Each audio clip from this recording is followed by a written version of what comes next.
जय श्री कृष्ण। हमारे चैनल में आपका स्वागत है।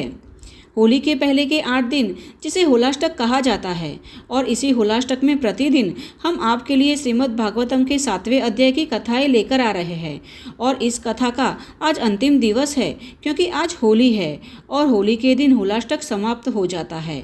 तो आप सभी को होली की खूब खूब शुभकामनाएं। तो चलिए आज की कथा का आरंभ करते हैं।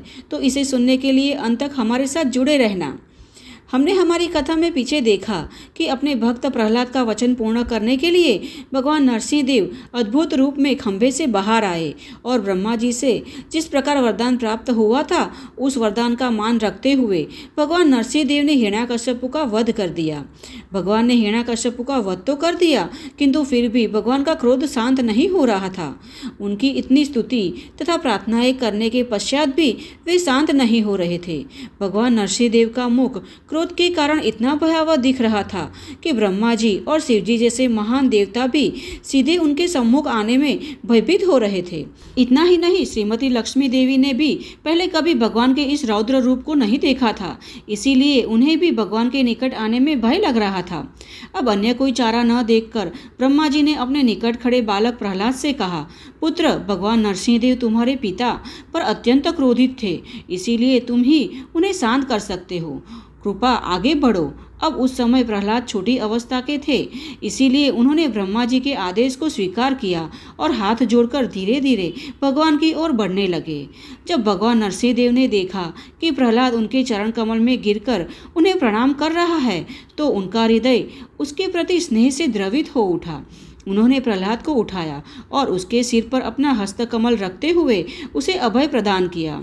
भगवान के दिव्य हस्तस्पर्श से प्रहलाद महाराज समस्त भौतिक इच्छाओं और सदूषणों से मुक्त हो गए और उनके शरीर में दिव्य आनंद के लक्षण प्रकट होने लगे।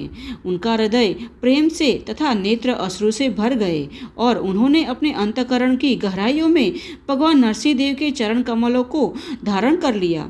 प्रहलाद अपने मन तथा दृष्टि को भगवान के सुंदर रूप पर केंद्रित करते हुए उनकी प्रार्थना करने लगे। हृदय में दिव्य भाव के उमड़ने से उनका कंठ अवरुद्ध हो गया। उन्होंने कहा, हे भगवान, मेरा जन्म नीच असुरों के कुल में हुआ है। भला मेरी ऐसी क्या योग्यता जिससे मैं प्रार्थनाओं द्वारा आप परम पुरुषोत्तम भगवान को संतुष्ट कर सकूं। यदि ब्रह्मा जी एवं अन्य महान देवगण आपको उत्तम स्तुतियों से शांत नहीं कर पा रहे हैं तो फिर भला मेरे बारे में क्या कहा जाए। प्रतीत होता है कि भगवान को अतुल धन संपत्ति, राजसी ऐश्वर्य, विद्या, शारीरिक बल, बुद्धि, योग सिद्धियाँ अथवा अन्य किसी भी प्रकार की भौतिक वस्तुओं से प्रसन्न नहीं किया जा सकता है, परंतु वही भगवान थोड़ी सी भक्ति से प्रसन्न हो जाते हैं। पूर्व काल में गजेंद्र इसके प्रत्यक्ष उदाहरण है।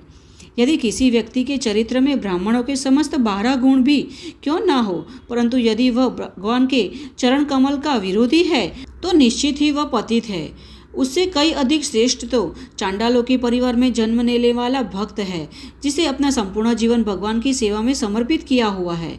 मिथ्या अभिमान के कारण वह भागवत विरोधी ब्राह्मण स्वयं अपना उद्धार नहीं कर सकता, जबकि भगवान का भक्त अपने साथ अपने पूरे परिवार का भी उद्धार कर सकता है। भगवान आत्माराम है, अर्थात वे स्वयं में पूर्णतः संतुष्ट रहते हैं। इसलिए जब हम भगवान को कुछ अर्पित करते हैं तो उसे हमारा ही कल्याण होता है। उदाहरण के लिए, यदि हम अपने चेहरे को सजाते हैं तो दर्पण में उनका प्रतिबिंब स्वतः ही सज जाता है। यद्यपि मेरा जन्म असुर कुल में हुआ है, मुझे यथाशक्ति अपनी बुद्धि के द्वारा भगवान की स्तुति गान करना चाहिए, क्योंकि भगवान का गुणगान करना सर्वदा पावनकारी रहता है। हे भगवान, आप इस जगत में केवल अपने भक्तों के कल्याणार्थ अवतरित होते हैं। अब मेरे पिता हिरण्याकश्यपु का वध हो चुका है, इसलिए अपने क्रोध को त्याग दीजिए। सांप और बिच्छू की मृत्यु देखकर तो संत पुरुष भी प्रसन्न होते हैं और इसलिए आज इस असुर की मृत्यु से संपूर्ण जगत ने असीम सुख की अनुभूति की है।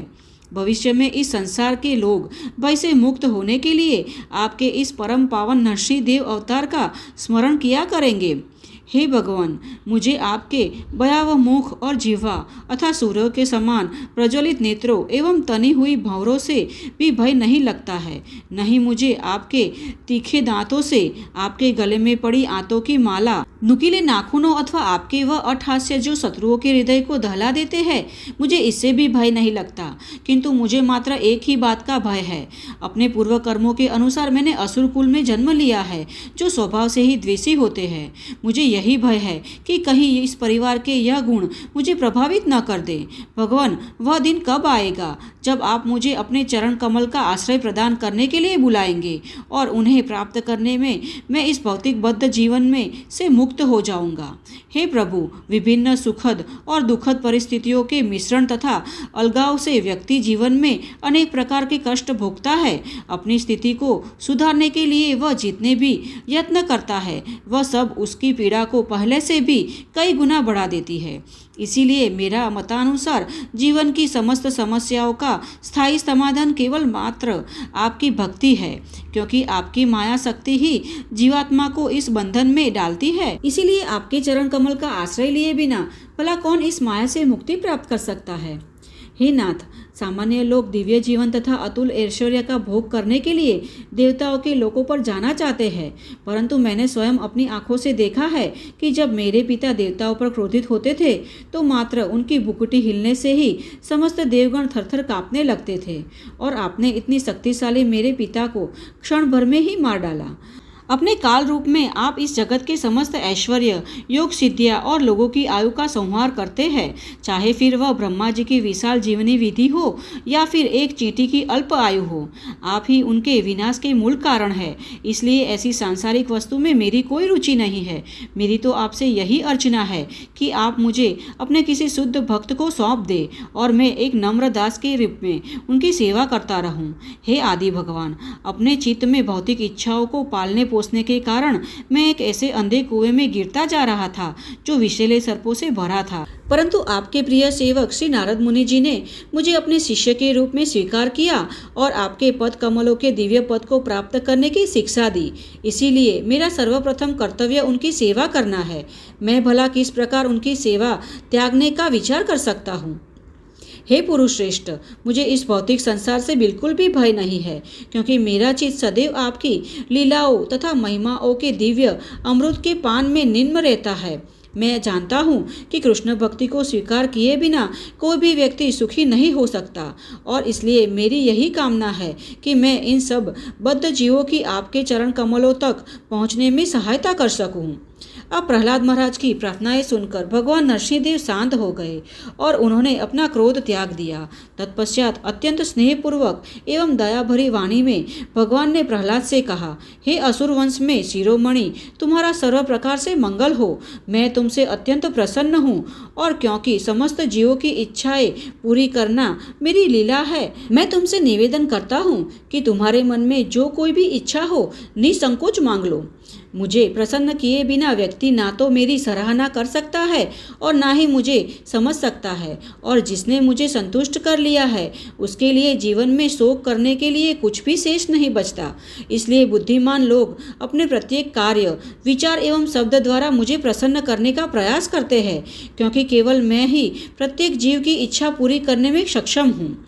अब प्रहलाद महाराज भगवान के शुद्ध भक्त थे, इसीलिए भगवान नरसिंह देव द्वारा इस प्रकार प्रलोभन दिए जाने पर भी उन्होंने कुछ भी नहीं मांगा।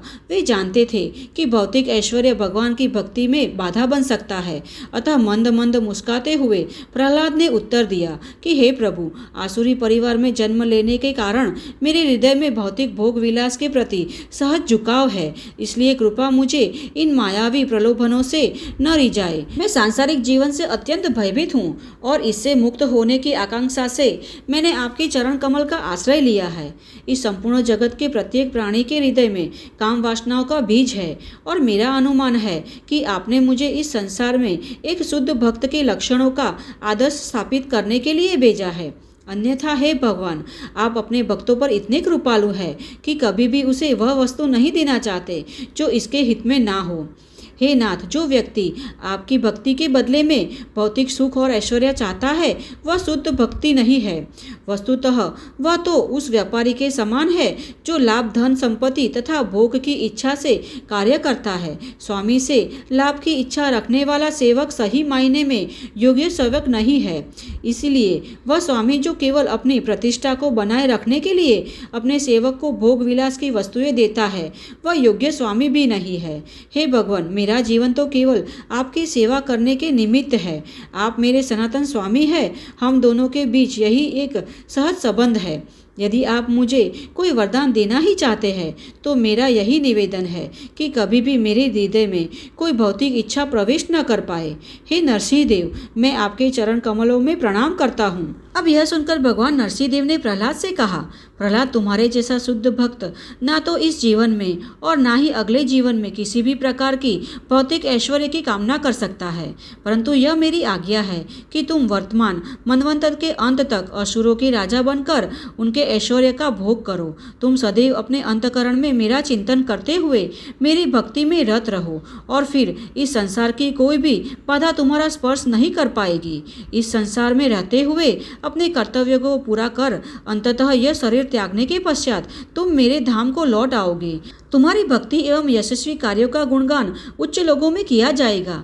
जो व्यक्ति हमारी इस लीला का स्मरण करेगा और तुम्हारे द्वारा अर्पित स्तुतियों को गाएगा वह धीरे धीरे अपने समस्त भौतिक कर्म फलों से मुक्त हो जाएगा।